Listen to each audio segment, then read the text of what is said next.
Good morning everyone, জলদি শিখো চ্যানেলে সবাইকে স্বাগতম। আজকে আমাদের আলোচিত বিষয় হলো বিএড কোর্স অন অর্থাৎ চাইল্ডহুড অ্যান্ড গ্রোয়িং আপের ফার্স্ট হাফ 10 মার্কস কোশ্চেন নিয়ে। তো 10 মার্কস কোশ্চেন নিয়ে আজকে আলোচনা করব 5টি 10 মার্কসের কোশ্চেন, যেগুলো পরীক্ষায় 100% আসবে। তো চলুন জেনে নেওয়া যাক। প্রথম কোশ্চেন হলো ব্যক্তিসত্তার মনস্তাত্ত্বিক সংজ্ঞা দিন। ব্যক্তিত্বের 5 ফ্যাক্টর মডেল বা বিগ 5 ফ্যাক্টর মডেল অর্থাৎ পঞ্চ উপাদান তত্ত্ব আলোচনা করুন। এই তত্ত্বের শিক্ষাগত ও তাৎপর্য লিখুন। এই কোশ্চেনটা ভীষণ ইম্পর্টেন্ট।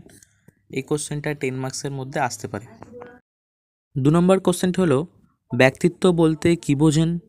ক্যাটেলের তত্ত্ব অনুসারে সারফেস স্টেট এবং সোর্স স্টেট কীভাবে সম্পর্কযুক্ত উদাহরণ সহকারে আলোচনা করুন।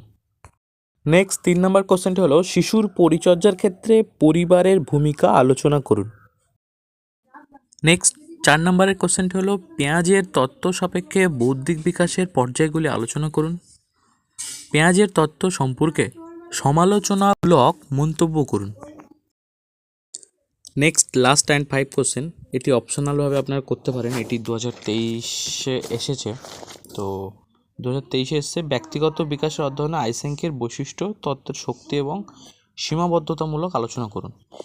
এবং 5 নম্বরের কোশ্চেন আমি যেটা দেবো সেটি হলো আইসেঙ্ক বর্ণিত ব্যক্তিত্বের সংলক্ষণ তত্ত্বটি আলোচনা করুন। এই 5টি কোশ্চেনের মধ্যে আপনারা যে কোনো দুটো পাবেন।